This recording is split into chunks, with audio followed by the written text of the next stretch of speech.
So this will be his toughest test. So if he does get shelled, don't come back and say, I told you so. Remember, he is, I think, 20 years old. So let's hope that he pitches well tonight.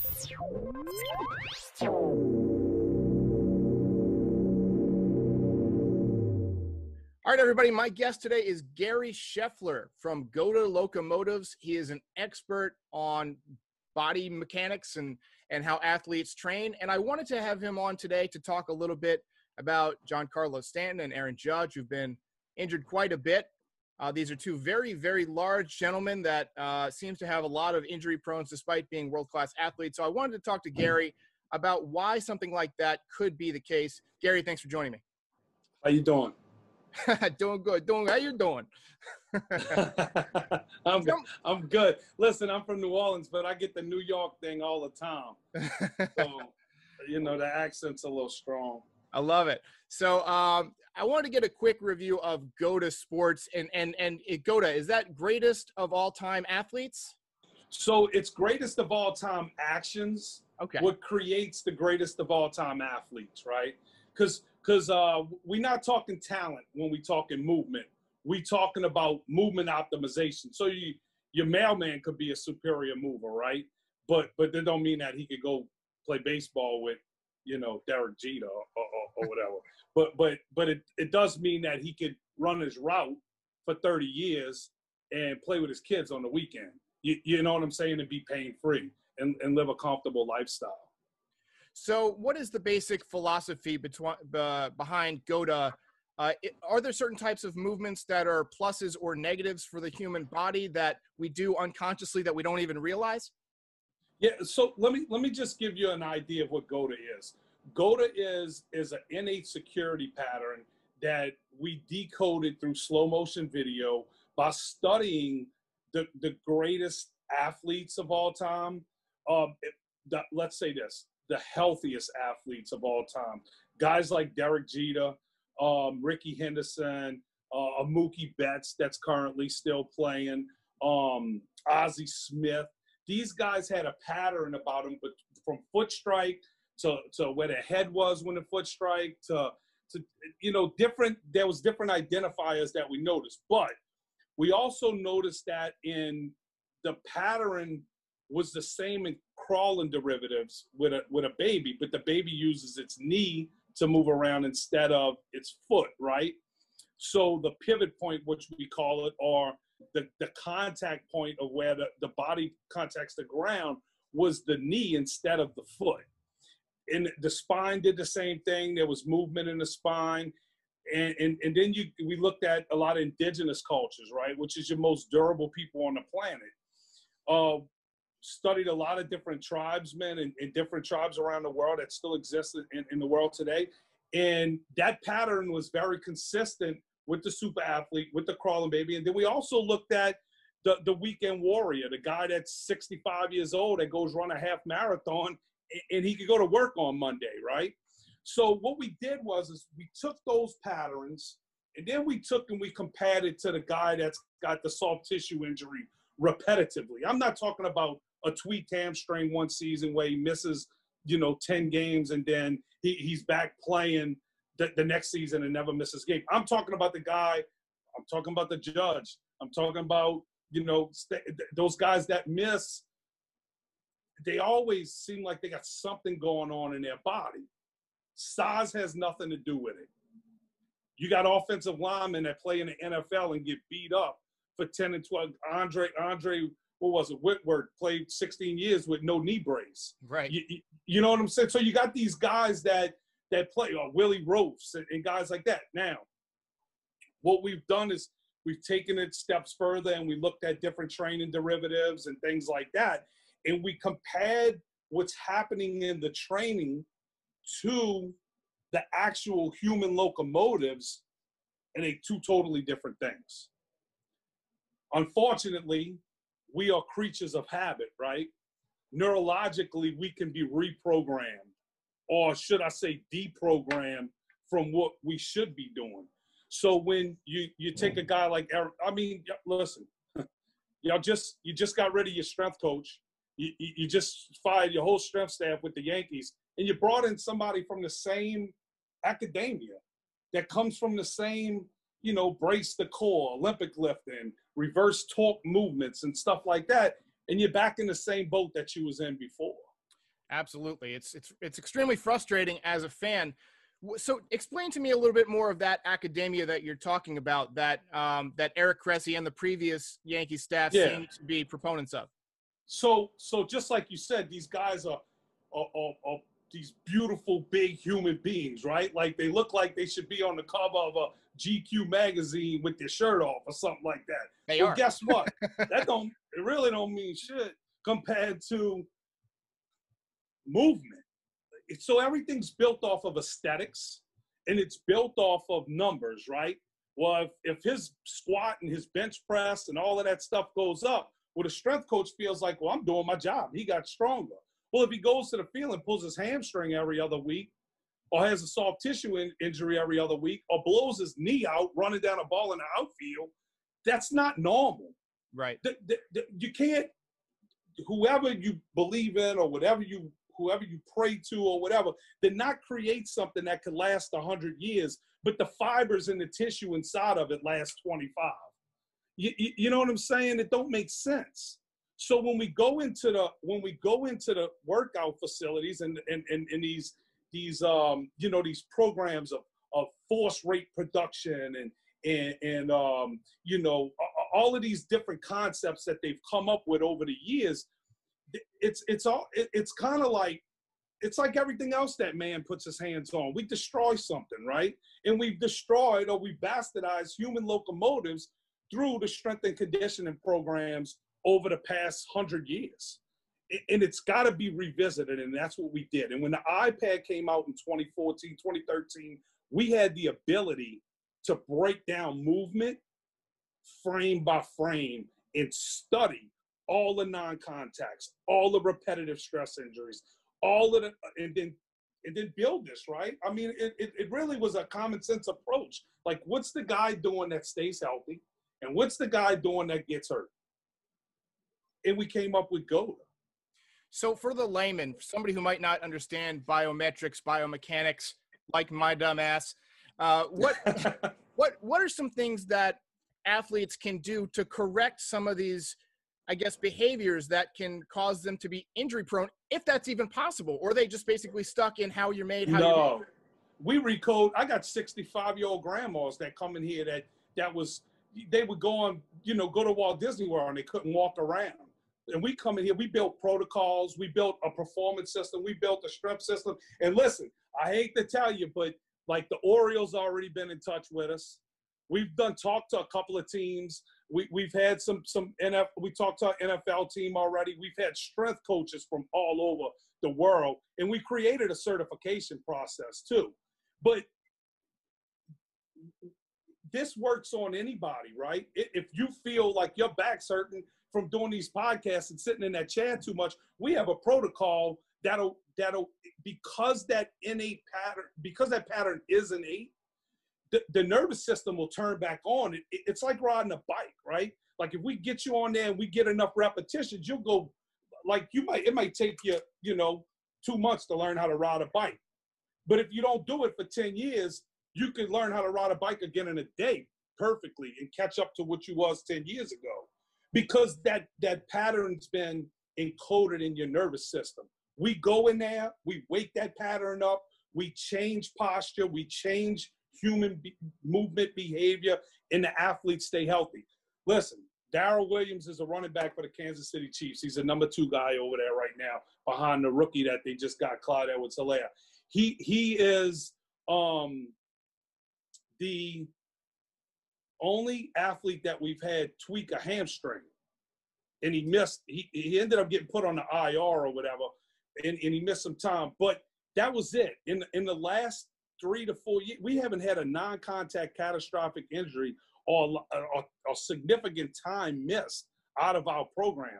And I mean, Jamar Chase is one of my athletes. I've been training him since the 8th grade, which is the big receiver that just opted out of college football. He's a Biletnikoff Award winner, for those who might not know. But I mean, we got Darrell. I done worked with Tyson Ross. Tyson Ross was a guy that had a bunch of shoulder issues or whatever. He couldn't hold a ball no more because he was having nerve damage and stuff. He's back. He had signed with the San Francisco, and he was back throwing 95 once he went through the program. So we've already done touched on some baseball stuff. I believe it's Joey Bell or whatever was working with one of our guys. He did a few sessions with him or whatever. But what's happening is these athletes are coming to us. They get a little taste of it and they feel better. So if they stick with it, then they could change and recode their movement pattern completely and go back to that innate pattern. Or they could just get the feeling better, and then they go back and they do all the same training, all of the same behavior. How much you sitting down has a lot to do with it, or the way that you sit, changes posture and different things like that with the hips. So everything that we do as a society also has a big role in our movement patterns. You mentioned something yesterday in that a player's gait, the actual way that they walk, can affect their injuries on the field. How does that work? So one thing is you're 3 times your body weight when you walk. Okay, so there's a constant, every time that foot strikes the ground, it's almost like you're getting these little bitty increments of strength, right? And if that pattern is wrong, if you walk in duck-footed, then you become duck-footed. If you walk with straight feet, which that's one of the things that we do with a lot of our athletes, is we call them traveling drills, right? Like we recode the neurological system the same way that it became decoded. We want to walk straight foot. You want, when the foot's straight, you want the foot to be straight, and you want the inside bone of the ankle to remain higher than the outside at all times. So what happens is when you see these guys in the weight room and they Olympic lifting, and what happens with the foot is the foot goes open, the hips go open, the ankle collapses, and the knee goes in. On a lot of the Olympic lifting and power lifting and heavy squats and stuff like that. When the body moves forward in space, it comes off the 4th and 5th metatarsal of the foot and it goes this way. So it's actually the opposite of the way that you move is the way that we build in strength. So if you in the gym and you're doing 1,000 repetitions of opening, and then you go out on the field and you hanging out with your buddies and you duck-footed and you've been doing hip thrust and kettlebell swings and your hips start pushing forward, well, guess what you're not using no more? You're not using that innate pattern. So as you walk and you take 1,000, 2,000, 3,000 steps a day, some people take more than that, you're just starting to take that innate pattern and just break it down and make it worse. So then when you get an athlete that goes to the field and he's got to explode, and his instinct wants to go internal, but he's programmed external, then you get the soft tissue injury. Gary, this has been extremely enlightening. If I end up getting any kind of a contact with the Yankees, I'm going to suggest you go in and have a meeting with them because, you know, the Yankees have really been dealing with a lot of injuries the last couple of years. And what you're saying makes sense to me. I mean, these are finely tuned athletes. They should be able to do basic baseball activities. Giancarlo Stanton, for instance, has been hurt running the bases 2 years in a row. And as an athlete, as a professional athlete, I feel like you should be able to do the basic tenets of your sport without being injured. It's your birthright to run. Right. First, that's a big problem too, right? Like we get these little kids, they 2 and 3 years old, they start running around and they call it bad, right? Like sitting down. Get him in the corner, give him an iPad, and then we give him the iPad, the head goes straight down, and we immediately start to decode that innate pattern that we were born with. Can things like constant phone usage or technology, video games, things like that, can they alter your posture to the 1,000%? So what would your advice be to a young athlete who wants to avoid injuries, who, you know, maybe can't afford a personal trainer and all these great facilities? What are some basic things that an athlete can do to ensure that they are able to stay on the field and stay healthy? The easiest thing, the best thing to do is never stop running, never stop walking, stay on your feet, keep your feet straight. You know, the other thing is there's a concept that we call back chain dominant. Meaning you got to be driven by your glutes and your hamstrings. In order to do that, you can't have your hips push forward. So when you're kind of laid back and playing video games all the time and your hips are pushed forward, that sedentariness or that sedentary lifestyle, you get stuck. And then you got to take that to the field and you start having back issues and things like that. But for a young kid that don't really have, you know, might not be from the greatest demographic or something like that, play. Keep moving. You know what I'm saying? Stay away from those things. You know, we've created one of our things that our athletes get is we give them ways to rest. Like not just we got these little Caesar chairs, or we call them Goda stools, that you use to kind of stay in these innate patterns. And our athletes, we kind of give them to them. Or either they'll buy them or whatever. And then we got people, we probably done sold 100 of them around the world. And people's like, my knees feel better just from sitting on the chair. So if you could take, you gotta, in other words, like they not throwing video games and cell phones in the garbage. We could forget that.